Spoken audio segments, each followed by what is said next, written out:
Okay.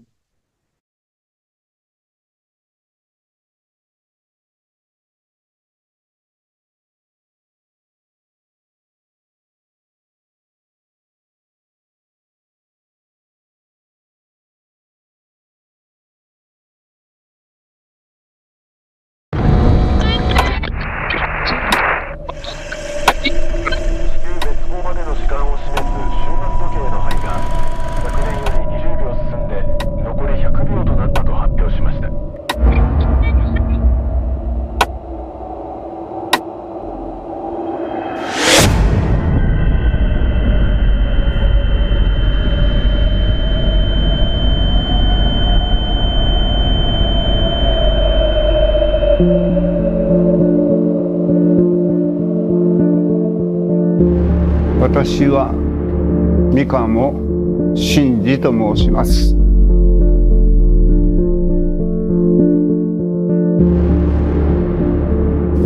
心というのはね。We heard their screams. We tasted the ash. It was hell on earth. もう何歩苦しゅうてもいとうても生きるという望みを捨てたらダメだ。お父さんがおらんかったら俺はそこで死んどるやろうね。許す心を成し遂げたらみんなが平和になりますよね。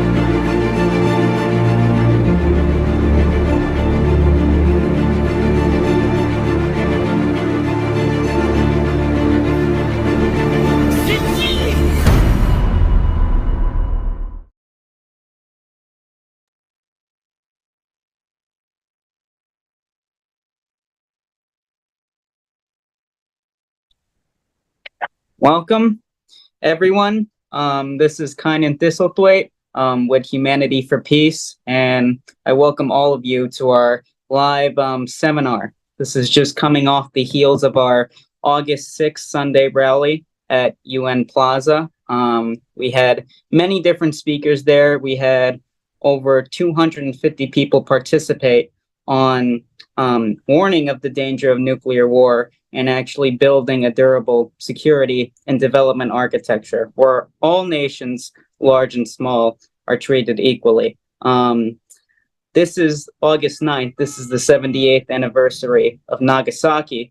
And what you all just saw there was a trailer for a film directed by J.R. Heffelfinger, 815 Hiroshima, From Father to Daughter. And we'll be speaking about that today. We'll be speaking about the rally process and some other things, and we have some exciting guests. So I'm just going to go ahead and go straight to Dr. Akiko Mikamo. She is the executive producer of the film. She's an author, and she herself was raised by two Hiroshima survivors. She promised herself as a child to dedicate her life to world peace, and the film is based on her father's life, Shinji Mikamo. So, Dr. Mikamo, thank you for being here, and go right ahead. Thank you very much, Kynan, and thank you for having me. And it's very nice to virtually meet all of you who are attending this program and the Humanity for Peace. I think you have been doing a great work, and thank you so much. So you just saw the trailer, 815 Hiroshima, From Father to Daughter. So both my parents were in the middle of the explosion. They were about half a mile from the epicenter. My father was on top of his house roof, so he had 100% exposure to the immense heat and blast and, of course, radiation. And so if you look at some museum exhibits or pictures of the city of the 100% demolition zone, they're in the middle of it. They were in the middle of it, and you would wonder, how did they survive? And my mother was even closer. And it is I cannot say anything other than it must have been a miracle for both of them to survive. And later on, they met and got married and had children, and I am one of their daughters. And so I grew up in Hiroshima, surrounded by a lot of survivors, but I did not see anybody who were that proximity who had third-degree burns and severe injuries and, would have been dead, but somehow survived. That not so many people were there because in that proximity, about 99.9% of people who were outside were immediately killed or within 48 hours. So it is a really horrendous scene that they have seen. And I grew up hearing about my father's stories, but my father somehow never held a grudge against Americans as enemy or aggressor. He saw things from a broader perspective, and he told me since I was very small that it's not Americans to blame or point fingers at. It's the humanity. It's our weakness. We all have weakness to be protective and not willing to try to understand other people's perspectives that are different in our faith, religion, belief system, culture, nationalities, political preference, that whoever is different, that we try to deny them, or we try to push away, or we try to criticize, rather than really trying to understand where they're coming from. So this film is about the actual first-person account of what they went through under the mushroom cloud. So there are a lot of discussions and a lot of documentaries, and film Oppenheimer that is a very good example. People look at the bomb from the airplane view, from above the mushroom cloud. Okay, should we have it? Should we use it for deterrence, or should we not have it? But most people look at it from above the cloud. But we created this film to show what was happening under the mushroom clouds, because there were 350,000 civilians living there in that city.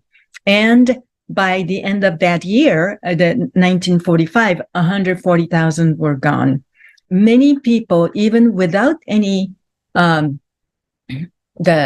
burns or injuries, died from the radiations. My father's friends, many of them died from the radiations in their 20s and 30s. So, and today is Nagasaki Day, and we cannot have this ever again. Nagasaki has to be the very last incidence of the atomic bomb use and nuclear war in our history of universe. That, I always say we are human families.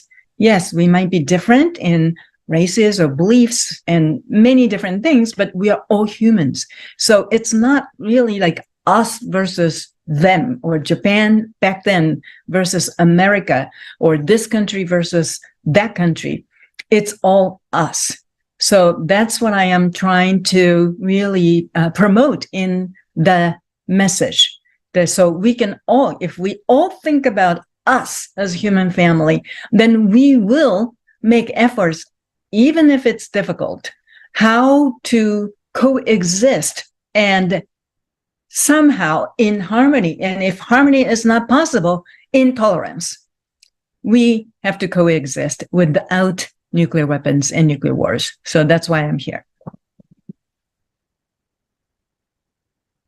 And sorry, and the film is based on my book, and this is the book 815, A True Story of Survival and Forgiveness from Hiroshima.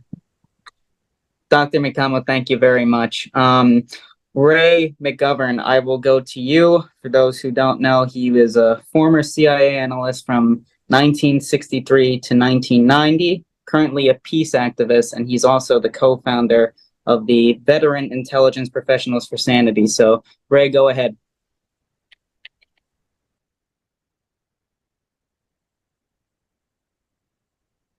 You're muted, Ray.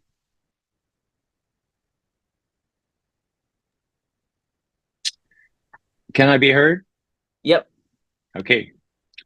It's an honor, Dr. Mikamo and JR, to be allowed to just say a few words here. From what I have learned, I'm of the age where we were taught to hide under our desks in school as if that would protect us. And I also had professional experience in the negotiation of the most important treaty having to do with nuclear weapons, the Anti-Missile Treaty, the ABM Treaty of 1972. I was in Moscow when that was signed. Our job with the CIA, the analysis part of the CIA, was to verify that no one cheated and that to assure President Nixon and Kissinger that the Russians were serious this time, that if they cheated, we would catch them. They cheated, we caught them, and they tore down an extra radar. I have a personal stake in this. When I came back from Moscow in 1972, I was elated. No longer would my kids have to hide into desks. We had concretized a situation where neither side could possibly believe they could launch a nuclear strike without immediately massive retaliation. Now, that was a balance of fear, but better balance than no balance at all. As you probably know, George W. Bush, the Jr., in his wisdom, got out of that treaty, and others got out of other treaties. So my problem here is that in the 60 years, so 6 decades that I have been watching Russian leaders and Soviet leaders, I've never seen us so close to the usage of nuclear weapons as we are with respect to Ukraine. I'll say a little bit more about that in a second, but right now I just want to say that your film is exactly what is needed right now. I watched Oppenheimer yesterday. Oh, I felt so sorry for that victim, Oppenheimer. You have a tall, nice-looking white man who's victimized by the Senate. And oh, that's really, my heart goes out. My God! No mention of the real victims here? Hardly any victim. No mention of the fact that there was no need to use these weapons, that the emperor had already been, that they had already said, you just let us keep our emperor, we won't string him up, and we surrender. No mention of that. One little mention when Harry Truman and his bigoted Secretary of State, Jimmy Burns, from the great state of South Carolina, they were both bigots. And what troubles me most is that I asked the question, would we have used these nuclear or these atomic bombs at the time against people who look like us? And I think the answer to that is no. So there's racism involved here. In other words, if people are demonized, if people are marginalized, if people are not considered quite as human as we are, if they don't look like us, it's much easier to use such weaponry. With respect to Ukraine, now, the Russians have said that they have nuclear weapons, and that if we chip away a part of what they consider to be Russian territory now, they will have no choice but to use them.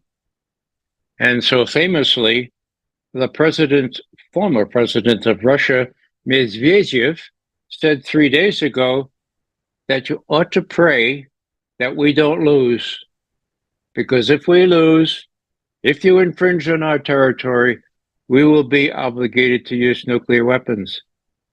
Now, as we have tried, we veteran intelligence professionals for sanity, as we have tried to tell President Biden, look, you can't have it both ways. You can't avoid World War III and the use of nuclear weapons and inflict a strategic defeat, or in the words of our defense minister or Secretary of Defense, we will move heaven and earth to weaken Russia. That's not going to work. So what we need to do is alert Americans not to feel sorry for Robert Oppenheimer. Yeah, okay, I feel a modicum of sorrow for him. He was a victim, and I feel sorry for him. But for God's sake, show what you all show in this picture. Find some way to tack that on. Get it out into American consciousness that we were not human in doing what we did.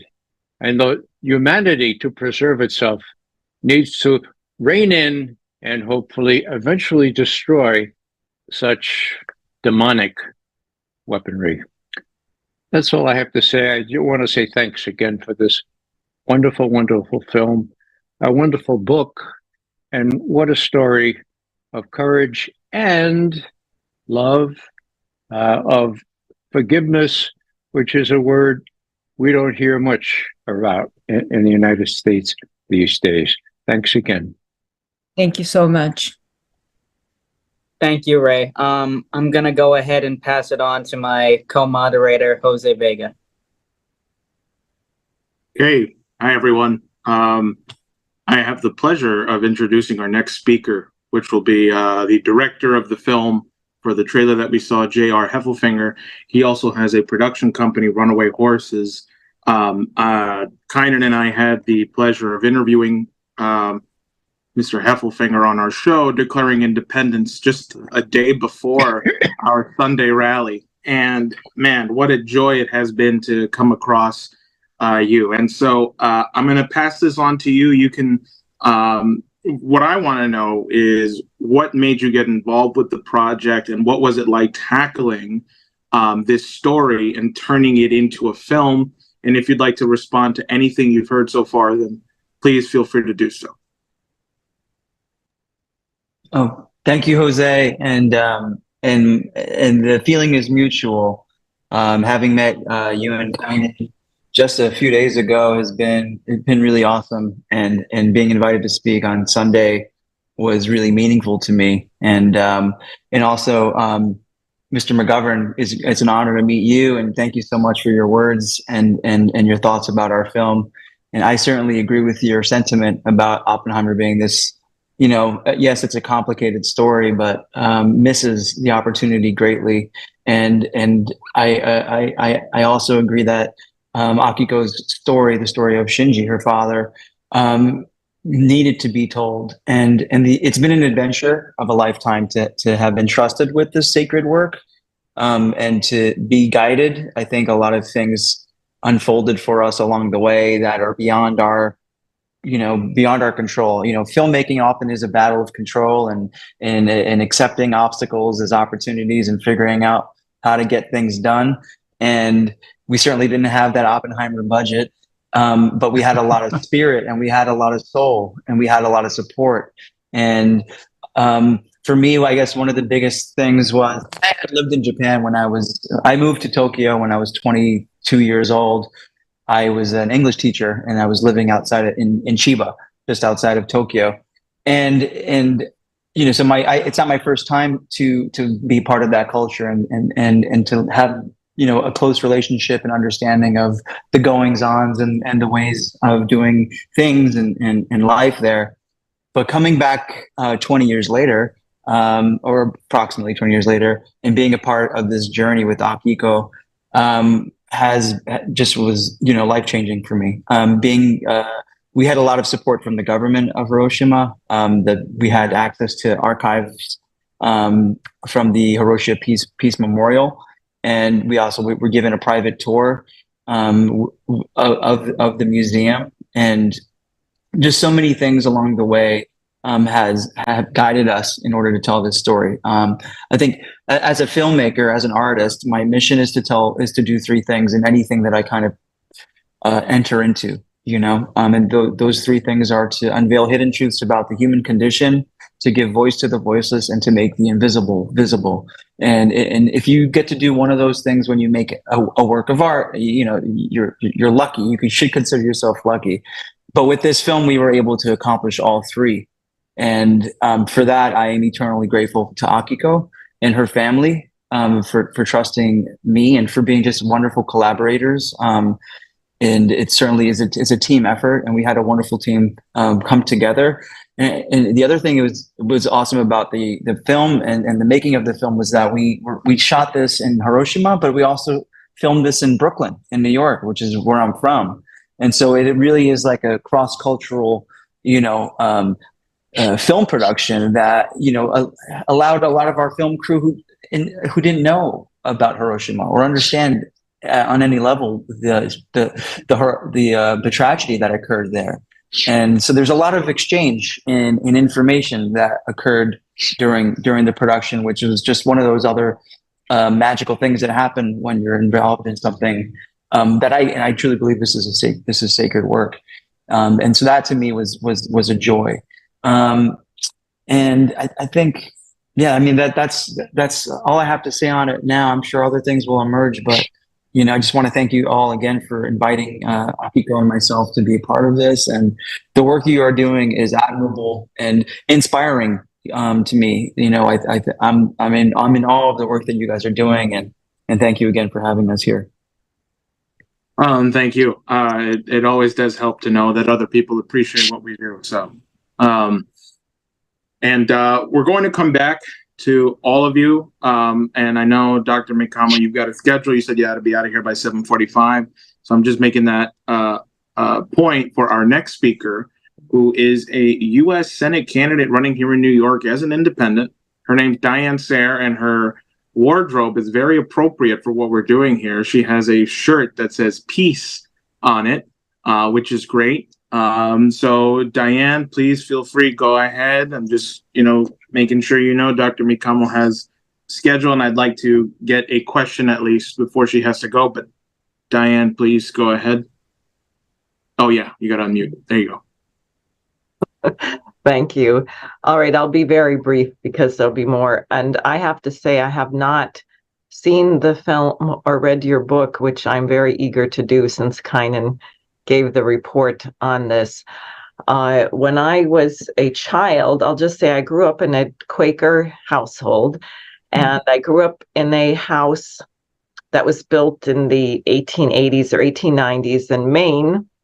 And my father was used to sleeping over a barn, so we didn't have heat upstairs, and I'll get to the point, or he wouldn't let us turn on the heat upstairs.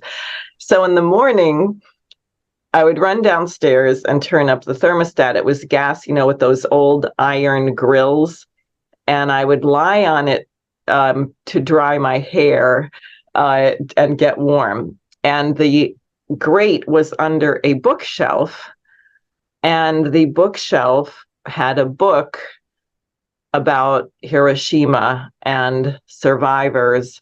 And so I must have been 8 or 9 or 10 years old when I was reading various accounts from people about what happened, about seeing people with their skin falling off and just the horrible images of it. And no one ever really discussed it. I mean, there was no setting, whether it was school or even Quaker meeting or where people wanted to talk about what happened. It just kind of stayed with me as a memory and a reason why we could never do this again, and kind of an unanswered question, which is why would anybody ever do that to someone?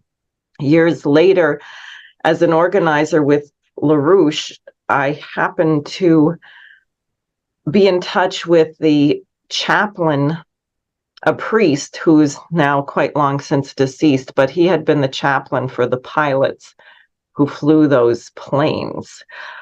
And again, just intense emotions that are somewhat associated with this. And I think we really do have to advance mankind. Friedrich Schiller wrote a paper called On the Sublime, which begins with Lessing's no man must, that man is the creature who wills, that human beings have free will, and therefore, says Schiller, nothing is more unbecoming to man than to suffer violence or to do violence. And then the paradox, which is, if death, what does it mean to die? Is that not an act that's against your will? And how does one overcome that? Isn't that everybody's fate? And he doesn't, of course, he's long before Martin Luther King or Gandhi, but it's an incredible discussion of this question of turning something into your own act, choosing if that has to be your fate, as opposed to suffering the violence of someone forcing you to do something which is against your will. And he talks about being human, that unlike animals, human beings will subject themselves to enormous unnatural things, enormous pain, enormous suffering, because of a higher purpose, whether it's to save a child or some other reason that is something greater than yourself, which you see as an immortal cause. So this is actually how we should move human beings. And we have a society that seems to believe that we're a bunch of barbarians and that you move people through fear of violence, or you move people through violence. We have an entire prison system which is based on the idea of punishment and fear of punishment, as opposed to actually appealing to those qualities of humanity which are truly human and not bestial. And I think this is something that we've got to get to an entirely new phase, because we're not animals. We don't become better by being prodded with branding irons or something like that. That does not cause us to act, but that was the entire logic that was fed to people about why dropping these bombs was necessary, or why other atrocities were necessary. We have to let people know that we're willing to impose horrific violence. We're going to do it through fear. And I think that mankind is capable of self-transforming and getting beyond this as a species, and that is a really urgent mission for us. Thank you so much, Diane. We're now going to open it up for questions. I believe we already have one from the audience, but if other people do, just go ahead and raise your hand on the Zoom. Just press the reactions button, and then there's a little thing there that says raise hand, and you should be able to raise your hand. So right, exactly. Let's go to that first question we have. Yeah, that's from me. Hello, Dr. Mikamo. I want to thank you for what you've already said, but I saw portions of some of the video that was made for the promotion of the film, one of which was your father, the discussion you had, in which he's describing his idea about forgiveness. Now, in the idea of Martin Luther King, his whole idea was this was the power of the oppressed, the power to forgive. He also talked about it as overcoming evil with our capacity to love. That's the way he talked about it. So I'd like you to say a bit about your father, because I think that's very center of your book and, of course, what's been described here. Yes. So forgiveness, it does not mean condoning the atomic bombing or forgiving the act itself to destroy people.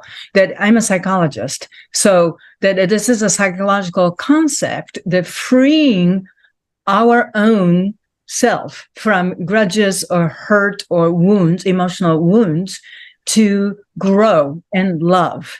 And that's exactly what he means and what I mean. So when Dr. Martin Luther King, what he said really resonates with me. It's very similar concept. And as a psychologist, I developed kind of a multiple layers of forgiveness. And there are many layers. People say, oh, oh, so and so forgives, but don't forget. And it's different from what most people think is forgiveness. And it is much deeper personal journey to grow ourselves, so we are not continuing the path of being a victim for the rest of our lives. We also say oftentimes that forgiveness is freedom, essentially, and what that means, that it frees you from the bonds of the hatred and the pain that you continue to carry with you, and continue to suffer, as being a victim. Ray, go ahead. I just wanted to mention there's a story about a little boy who had his bike stolen. It was his only possession, really, and it was stolen. He couldn't find anyone in the village that had stolen it. Looked for a couple of years, just gave up. And finally, one of his best friends came and said, "Look, I want you to forgive me before I tell you what I'm going to do. Will you promise to forgive me?" And the boy said, "Sure." He says, "I stole your bike." And the owner of the bike said, "Okay, where's my bike?" My point is simply that forgiveness is the first step. Some kind of restitution and acknowledgement of the hurt done, I think, follows naturally, but some people seem to forget that they can say, "Oh, really sorry," and not give the boy his bike back. Just a thought. Fine, and if you don't mind, I kind of want to follow up on this theme of mercy, because Mr. Heffelfinger, you and I in our discussions, we were talking about this, about what makes something last forever, what makes art and great art last forever. I definitely want to hear your response, but also what Dr. Mikamo would say about this, which is this idea of mercy that we're talking about exists in some of the greatest of Shakespeare's plays. The idea of mercy exists in all of the comedies. That's what prevents them from becoming tragedies, is the forgiveness in there, right? And so I think what's so beautiful about this story and about your father, Dr. Mikamo, is the ability to forgive in a real life circumstance, especially something so big, something that can completely threaten the entire existence of mankind.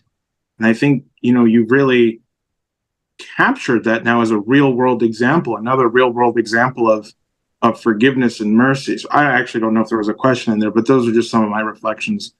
And yeah, I don't know if any of you want to follow up on that.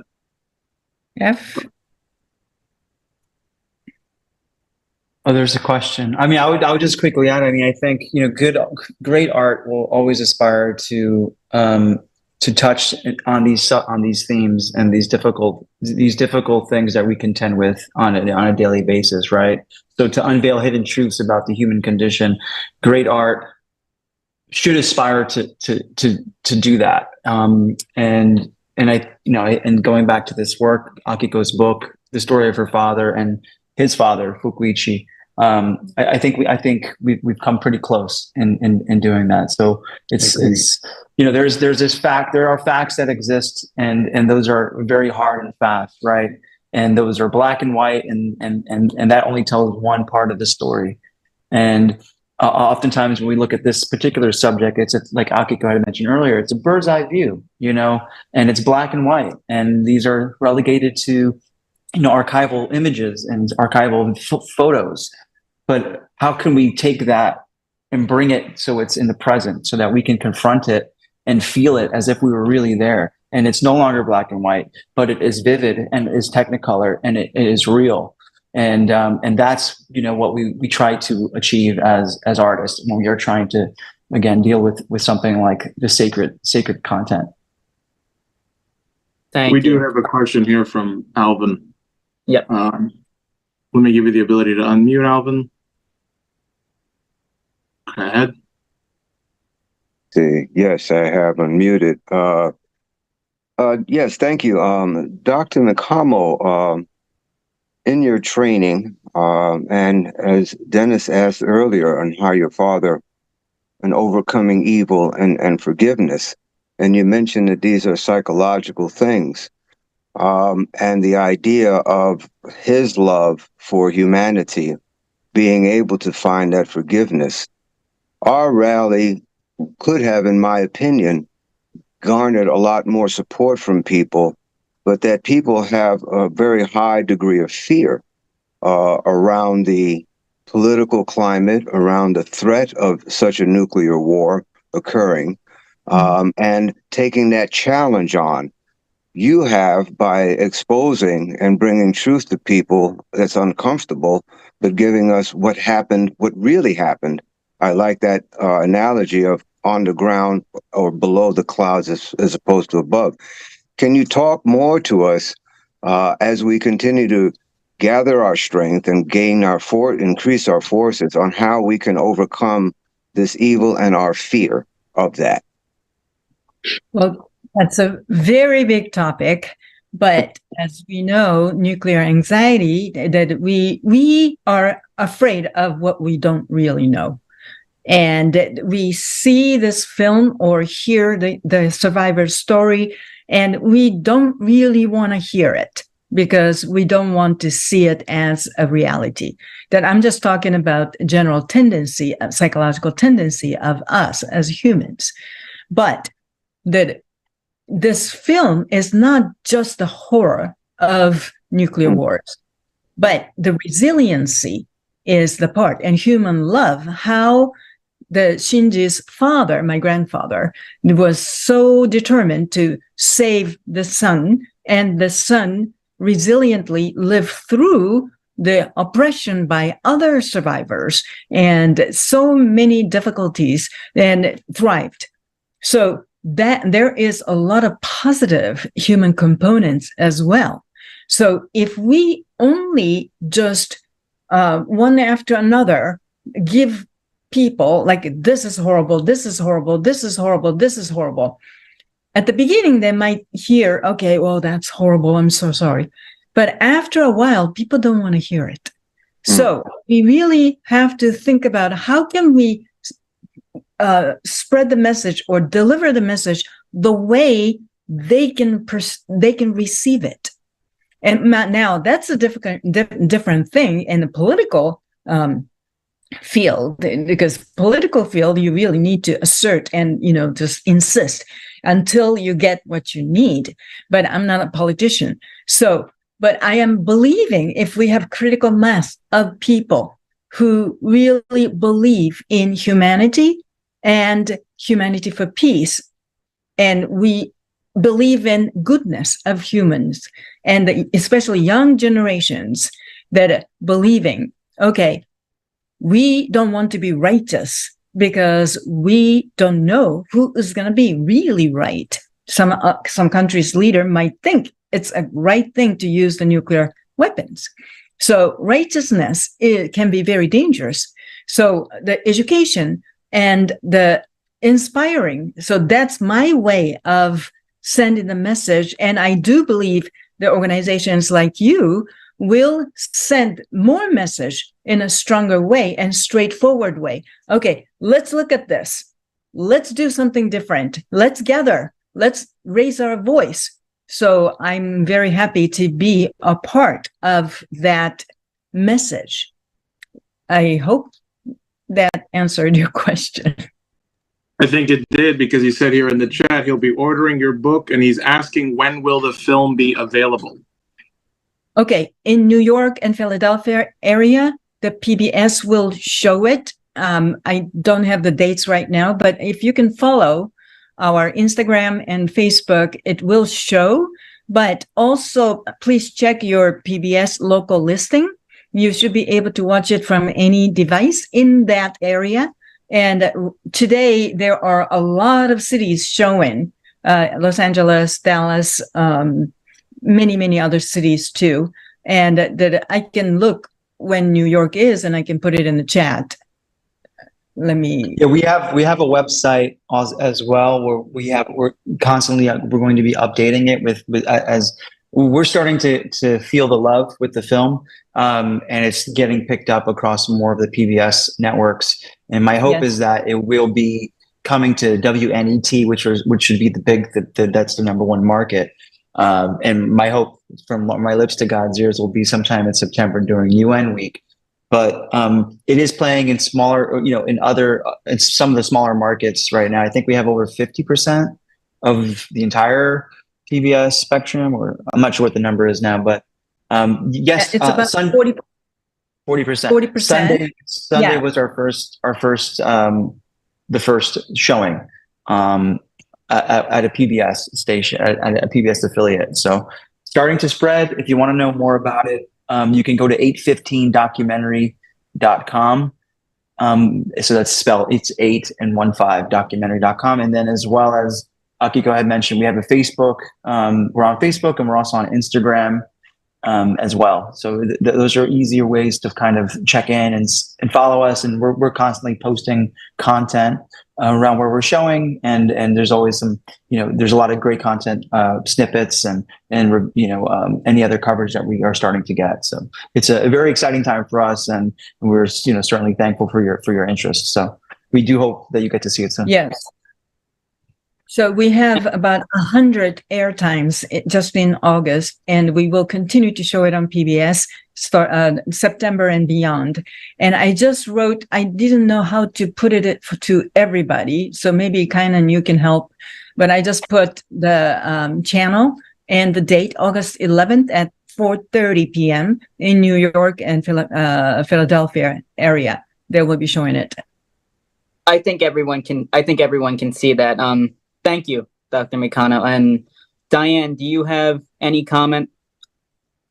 I just wanted to thank you, Dr. Mikano, because especially speaking as an organizer, you're always in trouble when you say, and whatever, we're facing nuclear war. Yeah, I know. And the economy is terrible. Yeah, I know. And then they say, and this is terrible, and this is terrible. And then you're stuck in a trap. Because you haven't created the kind of tension that comes with a solution. Yes. And then that the person that you're having this conversation with, in a sense, has drowned in despair or some other negative emotion, whereas our job has to be to create that kind of creative tension that allows them to free themselves from this dead end. So I really appreciate what you said, and what you say are the elements of this story. Thank you so much. So I have received comments and the reviews from all over the world about the book and about the film, and that even people who did not have any interest in nuclear wars or anything, but they felt inspired to be resilient and use the power of love to move forward. So I think it's very important to give that hope element and warmth element for people to feel encouraged and, motivated and empowered. Ray, you had something? A sort of mechanical question. A lot of my friends in the justice community are handing out flyers outside of the Oppenheimer movies. More information? This is what's really going on. I'm wondering if there would be some way that flyers could be created with respect to when your film is being showed on PBS and elsewhere. I know a lot of friends, and you all know them too, Tynan and Jose. They'll be happy to have this kind of thing. Saying, look, this is the rest of the story. You only saw half of it about one guy who was really a victim. Mm-hmm. Well, guess what? There were 350,000 victims, or whatever the number is. Mm-hmm. So, and there's good news in this thing. So, what I'm saying is simply, there's got to be a way to advertise your showings in a very tangible way by meeting people outside of Oppenheimer and in other fora. I think that's actually a great idea. Oh, go ahead. Thank No, you. I know. I agree. I mean, after I walked out of I didn't walk out of opera. I sat through the whole thing, but I didn't kind of want to. But I walked out of when I left Oppenheimer. Like the first thing out of my mind was like, man, I really should just plaster the bathroom walls with like 815 posters, you know. So I love that. I love that there certainly is an opportunity to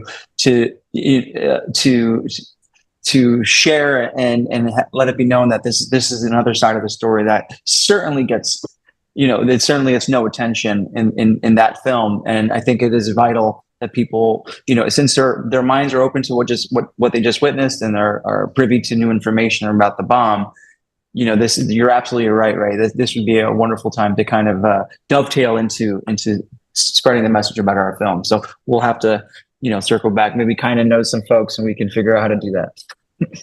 Yeah. Dr. Mikamo, I know, you got to get going soon. So I want to ask you this before you get going. Would it be possible for us to organize like a virtual screening or even in person, but a virtual screening with yourself and Mr. Heffelfinger here, like we could do a post Q&A after the screening and stuff. I'm sure Humanity for Peace, myself and other organizations would be happy to help organize not just a general audience, but definitely students. I think high school students would definitely benefit from watching this film. Is that a possibility that we could organize? Yes, definitely. That, we have to talk about logistics and everything, but that we're always open for collaborating with the organizations such as yours. And my father's wish was to send the message to younger generations. That's what his dying wish. So it is very important that for us to be able to do that. So let's discuss the possibility. We are possibly thinking about having another screening at a theater in New York City in the fall, possibly during the UN General Assembly week or TPNW discussion in November. So September and November, we're kind of exploring. And so then there are other ways to do different screening. So let's continue the discussion. Maybe you should do both, but yeah. Okay. As Diane said, do both. Oh yeah, I got to give Diane the ability to unmute herself. Excuse me. But we have a question here from Lynn Speed. Lynn, go ahead. You have the ability to unmute yourself. Okay, good. You can hear me all right. Okay. Yep. That's a great idea. We've done a couple things like that, virtual screenings and Q&A, and we would be very, very happy on behalf of Humanity for Peace and Schiller Institute to assist with that. I want to just speak and ask you both a question about the power of classical art, which is intimately connected to this question of love.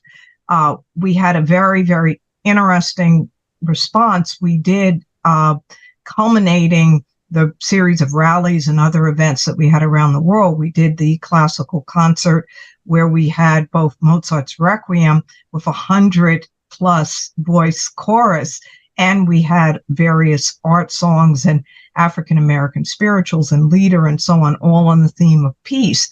And I think it had a transformative effect. I mean, not just the concert itself, but the process leading into that, where the entire chorus was volunteer. 4 weeks ago, we had 0.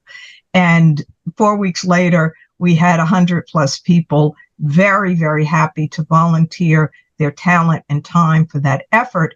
And then similarly, I've used the example of a particularly young man. He was about 19. He was totally enraged. He was at the rally arguing that America was founded by slavers and imperialists and so forth and so on. And they came to the concert, and I thought he actually might be disruptive.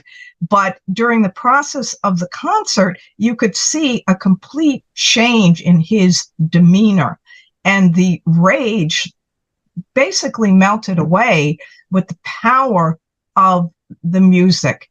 And I think this idea of and I think this is part of what your film is doing, but also just this conception. This is what we have to get across. And you realize in seeing something like this young man is that part of it is that people are not exposed to it. So if you introduce this element of beauty, of truth, of classical art, you can get a transformative effect very quickly. And I think we have to do much more than that. So I know JR is actually a musician, and Dr. Mikamo, you probably have some comments on this as well. I'd like to hear them. Yes, I think it's a really wonderful, the notion that you shared. Well,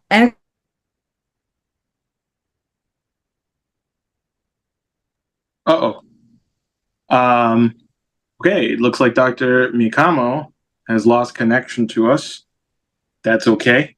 We first of all, we thank her for staying on longer than she said she could stay on. She could only stay on until 7:45, and she gave us an extra 10 minutes. Oh, Dr. Mikamo, hi. We lost your feed there for a second. Oh, okay. For about I'm sorry. 30 seconds. Yeah, you were just beginning to respond to it. Yeah, go, if you want to continue, please go ahead.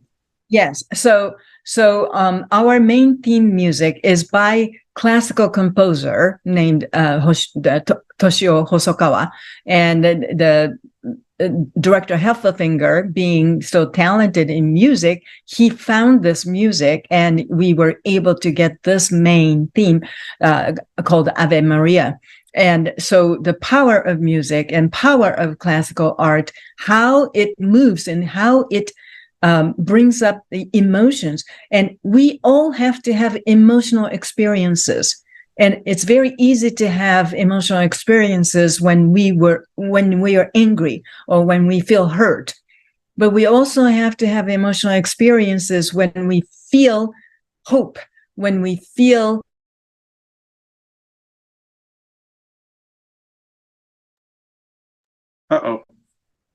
happened again. Okay, hopefully when we get her back, I'll thank her, and she can finish her thoughts, and then I'll thank her, and then we can get her off. Let's give it 10 seconds to see if her signal comes back to us.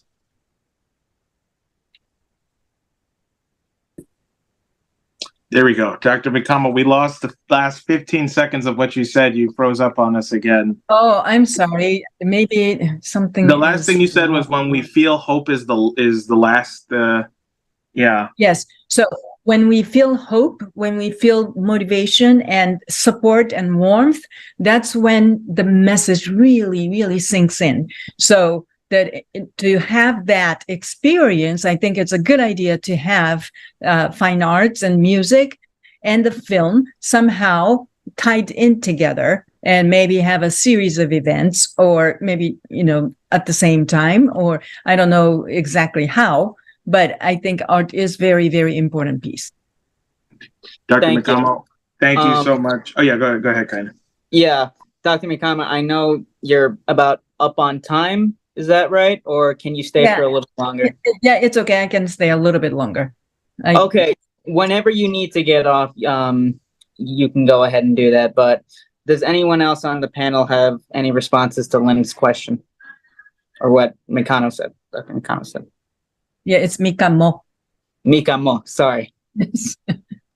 If I may say something, what you're saying about people learning when they have a positive emotion from beauty is so much the opposite. I don't know if you've heard of this thing. It was defeated in New York, but they have other things called Common Core curriculum, where they said that we have to cause trauma in children to engage them in reading. So we're going to have books with the most violent topics and sexual topics, and I mean things that are very disturbing for children, and that this is the way they're going to learn how to read. It's like the clickbait that you have from the New York Post or something. Watch this video of somebody, I'm not even going to say, doing some horrible thing. Could you say more about that? Because it really is a great relief. It would seem that human minds should work that way, but it's not, again, what they're pushing on us. Well, I think there are a lot of marketing strategies like shock effects and people, horror movies or disturbing images that can be stimulating with this abundance of information, but I still believe shocking stimulations may traumatize or may be etched in the brain, but I don't think it will produce and create the advancement of humanity. So, like, if somebody is afraid of something, they might learn to avoid it as much as possible, but there's no growth in it. So I was an educator, and I also taught educational psychology for a number of years in graduate schools too. And but the best way to learn is to have positive experience and learn how to deal with difficult experiences. And so that's the whole notion about this film, and that's why I completely trusted the director Heffelfinger, because I have seen his previous work and I have known him for his humanity and his hope for humanity. So that's what we did. And that's very important in education and community. And that it has to be sustainable, and it had the interest and the learning has to be sustainable and growth oriented. That's what I firmly believe. Thank you, Dr. Mikamo. We have Mikamo, right? Mikamo. Yes. Mikamo. Excuse me. Okay, I'll promise to get that right. We have a question here in from the live stream. This was asked by Rosetta Stone. Nice name. They ask, Schiller viewed the role of art drama is to ennoble the human spirit. What would be the best, quote, outcome of the response to your movie? Recognition, abolishment of all nuclear weapons, or what? And I think this is being posed to, the people who are involved in the movie, but I'll also extend it to Ray and to Diane too. Okay, for me, abolishment of nuclear weapons will be a very important goal, but as a filmmaker and author and psychologist, that I don't know if I can attain that in my hands or my team's hands. But the humanity-wise, that to educate most people, so the most people believing the nuclear weapons are not necessary and evil, and we can believe we can learn ways for conflict resolutions or to tolerate one another without violence. And that notion being very prevalent as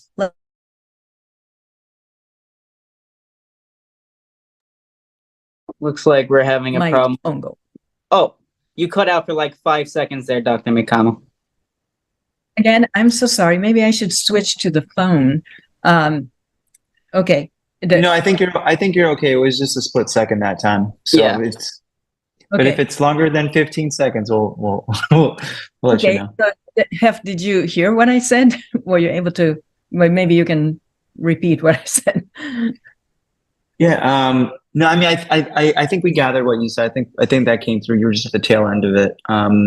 Essentially, yes, we would love the abolishment of nuclear weapons. Is that something that we can achieve with the film? I would love to think that it could be a tool in that effort. It won't be the single thing. It's like, we're not going to show this to the General Council at the United Nations. Everyone's gonna be like, oh my God, like, what are we doing? Let's get rid of nuclear. I wish that were the case, but I think it's a battle. And I think, this goes back to the Horace Mann quote that I referenced the other day at my speech at the Humanity for Peace rally, which is to be ashamed to die until winning some victory for humanity. And if anything, I think, I hope our film inspires folks to do that, to not only walk away from watching the film with a deeper understanding of what it means to be human and what it means to have compassion and what does forgiveness mean, and also just the beauty of the resilience of the human spirit as we witness Shinji and Fukuichi survive, but also to walk away with an understanding of what occurred, what really happened. It certainly wasn't achieved with Oppenheimer, and it certainly, it's a difficult pill to swallow, and it's hard, and folks don't want to watch this. So I'm getting some feedback, but I hope our film ultimately is in service of humanity, and for that, I think we should all strive to do whatever we can do, in whatever form it may look like, and that could be in your daily existence, to just be a little bit more loving, a little bit, have some more integrity in the things that you do, in the decisions you make, and to choose to move through and navigate this world with a heart that is open, and with a little bit more kindness. Ultimately, I mean, I really don't think it's that difficult. So if we can all do that on some small level, even if it's just for one moment of the day, a little bit every day goes a long way. And if we can all get there, then we can achieve something truly transformative as a species, and be able to do something that will ultimately prevent us from destroying and killing ourselves. Thank you. Dennis, you have something else? Yes. Thank you. Yeah. I just wanted to get a response from all of you, and particularly Dr. Mikamo, to something. This is from Dr. King. There's a book called Strength to Love. Some people have seen it before. It's a set of sermons that he gave. So this is a sermon he's giving, and it's on a particular theme. And the theme was taken from Paul, the Epistle to the Romans. Be not conformed to this world, but be ye transformed by the renewing of your mind. So then he does a commentary on this, and he says, do not conform is difficult advice in a generation when crowd pressures have unconsciously conditioned our minds and feet to move to the rhythmic drumbeat of the status quo. Many voices and forces urge us to choose the path of least resistance and bid us never to fight for an unpopular cause, and never to be found in a pathetic minority of 2 or 3. In spite of this prevailing tendency to conform, we as Christians have a mandate to be nonconformists. Every true Christian is a citizen of 2 worlds, the world of time and the world of eternity. The Apostle Paul, who knew the inner realities of the Christian faith, counseled, be not conformed to this world, but be ye transformed by the renewing of our minds. We are called to be people of conviction, not conformity, of moral nobility, not social respectability. We are commanded to live differently and according to a higher loyalty. And I just think the idea of what he calls the strength to love is an interesting thing. And I think it's very, because this is an unpopular cause, saying that nuclear weapons, that the dropping of the bombs on Hiroshima and Nagasaki was a criminal act, is seen as being a political statement. I don't think it's a political statement. I think it's a straightforward statement. I think the devastation shows it. And I think the idea that this should never again occur is clear. So I just wanted to see if Dr. you had a comment, or whether Jonathan had a comment, or Ray McGovern has a comment.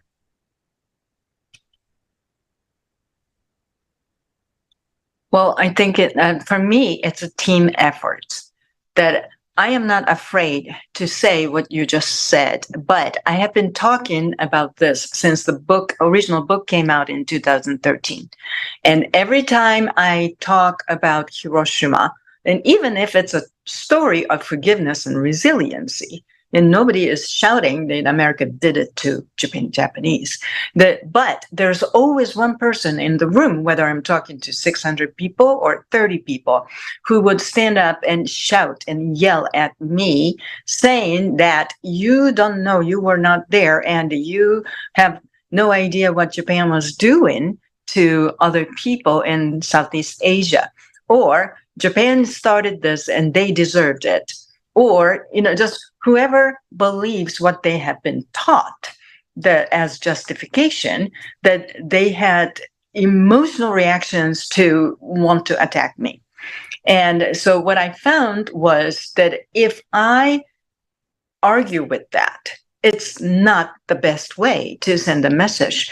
So I work with other people like American historian, like professors, or the director Heffelfinger, who have different educational background or different, life background, who can also look at things from multiple perspectives.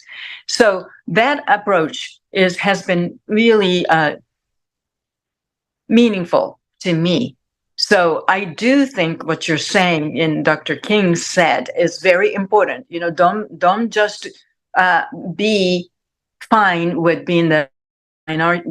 Don't be afraid to be the minority. You have to voice with the conviction. I really, really believe that. We just have to be creative about how to voice that conviction. Ray?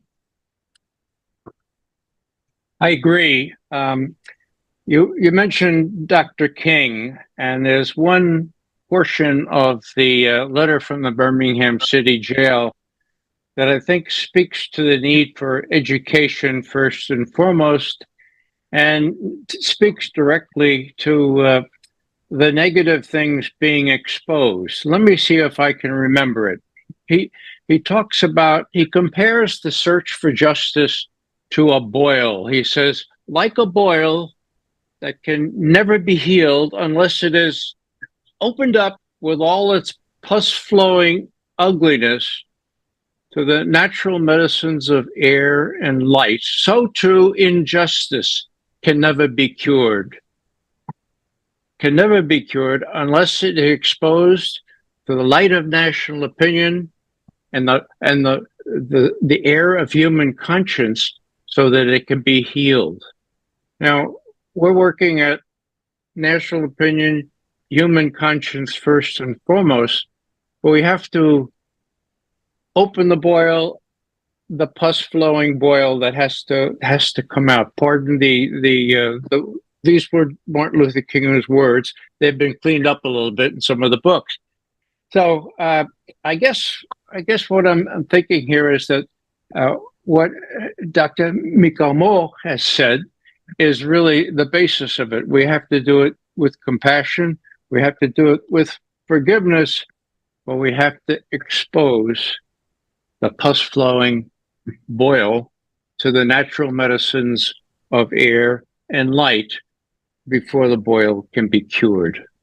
That's all I wanted to say on that. Thanks. Thank you. Jonathan?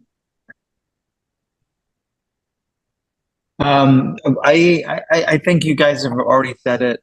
I don't have much more to add to that. I mean, I think I love this analogy of, I love that you brought up Martin Luther King's letter from a Birmingham jail, and I think that's just what this requires. And it goes back to another theme of what we were talking about, whether or not it's how do we create art that can touch on these things without turning people away and turning people off, or losing their attention. And it's an art, and it's a craft, and it's not always easy, and you don't always succeed, but it requires the good work to be done. And so, yeah. Yeah. Dr. Mikamo, before you go, Mikamo, sorry, I keep getting it wrong. I just want to push your book before you get going. So could you just say the title of it and where people can buy it? Yes. So the title is 815, True Story of Forgiveness. I'm sorry, a true story of survival and forgiveness from Hiroshima by Mikamo, and it's available on Amazon for hardcover, paperback, and Kindle. So please take a look. I have heard from many people that it was rather easy to read in terms of the language itself, but kind of a page turner. A lot of people just read it in one night. It is a page turner. I read it in one night, and about 2 weeks later, we were on a plane to Hiroshima to like do some location scouts and all that. So it was pretty whirlwind. But yeah, it's a brilliant book, and there was a lot of other parts of the story that we weren't unable to fit into our film. We would have needed more money to do that and more time, and we didn't have those things. But we were, so the book has a lot more twists and turns to this fascinating story as well. So it's not like if you watch the movie, you don't need to read the book. The book has so many other things that we would hope that are just fascinating, and so it'll be interesting in more ways. Thank you. We are closing up on time, and I know Dr. Mikamo, you've been on longer than you've expected to be. So I'll ask you for any final remarks you want to make, and you can just get on off. Okay, thank you. Well, thank you very much for all of you, and especially the organizers and of the Humanity for Peace. And thank you very much for inviting and giving us opportunity to talk about our film and the book and the message from my father and from us. I really hope many of you will have a chance to watch it, whether it's on PBS or the screening opportunities. We will have more screenings, and we will have eventually a platform as well at some point. So, and please talk about it, and please share your reflections on social media with your friends, with your family. I think a major change could happen from small ripples. That's what I believe in. And I think you guys are right in the middle of it. Thank you. Thank you so much. Diane, I'll go to you next. I'll ask you if you had any response to what Dennis was saying, and if for any other final remarks. I'd like to say I think we are potentially on the cusp of such a change. And I think the people who love beauty and who have faith in the goodness of human beings have a major role to play in this, because we are in an incredible moment of instability, and it's not going to last. And in a moment like that, the tiniest push, the tiniest impulse can determine whether the future goes one way or another. So I would just urge everybody who's been listening to think of that. Don't presume that anything you do or say is wasted breath. And that's also a good warning for all of us, that we should think before we speak and act. Great. Ray?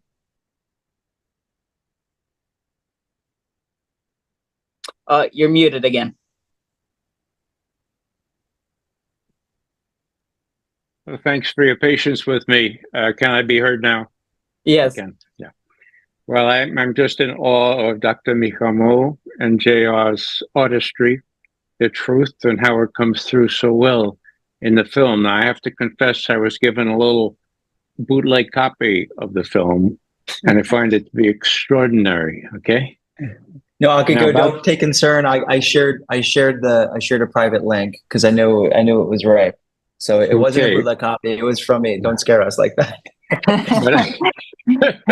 Yeah, sorry I'm glad that you were able to watch it. Yeah. Well, let me make my point here, and that is simply that the book.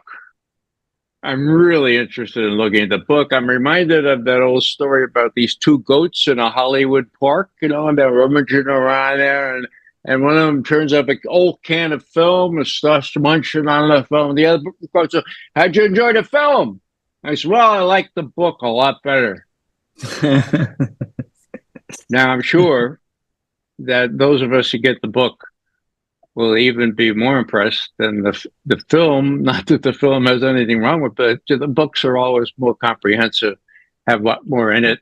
And maybe there'll be a sequel to your film, JR. I hope there will be. But in any case, thanks for letting me join this august group. And I just wish you the best of luck in your endeavors. Thank you so much. The book is only like 180 pages, and the director Heffelfinger did a marvelous job we only were able to show 1/20th of what the book talks about, but he put it in a 50-minute film, and Oppenheimer original book was 1,114 pages, and Christopher Nolan did it in 3 hours. But I think I have to say the director Heffelfinger did a marvelous job. Thank you. Jonathan, any final remarks? Yeah, sure. Yeah, absolutely. I mean, and again, just to echo what has been said here, I love this. Like, this is what it's all about, and like these are our little acts of victory that we can do. So, I mean, thank you so much for hosting this. Thank you so much for having us here.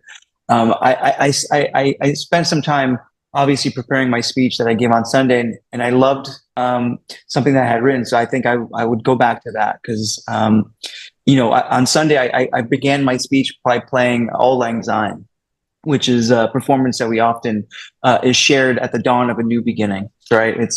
And there's another meaning behind it in the sense that we're 90 seconds to midnight. So it's significant on multiple layers. And as a storyteller, we want to tell a story. And so I opened my speech with Auld Lang Syne. And as we reflect on the anniversary of Hiroshima and Nagasaki, let us remember that our world stands on the precipice. And though the hands of time move closer to midnight, we are reminded that our shared destiny is in our hands. And I think that to me is a message I'd like to convey. And then the other thought here was that the Horace Mann quote about being ashamed to die before dying until you win some victory for humanity, that is my North Star. And if there's a quote that you can walk away from this meeting today and carry with you in the back of your mind, that's one that I think can serve you beautifully as you move forward in life, as we continue to fight the good fight. And so with that, these words urge us to carry the torch of progress, to strive for a better world where the horrors of Hiroshima and Nagasaki are not repeated, where justice, compassion, and peace are cherished and celebrated. And those are my closing remarks. Dr. Mikamo, Diane, Ray, Mr. Heffelfinger, just want to thank all of you for being on. This has been our August 9th Zoom seminar, the 78th anniversary of Nagasaki.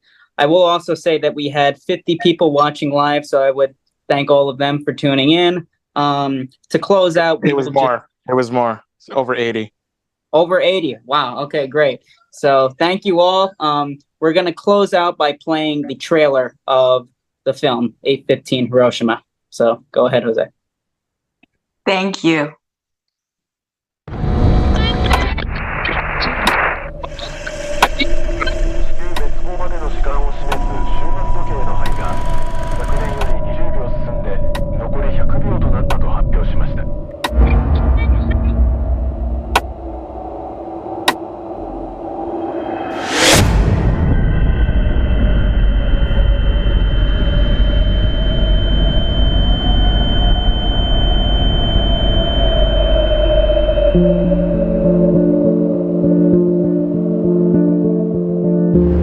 私は三鴨真嗣と申します。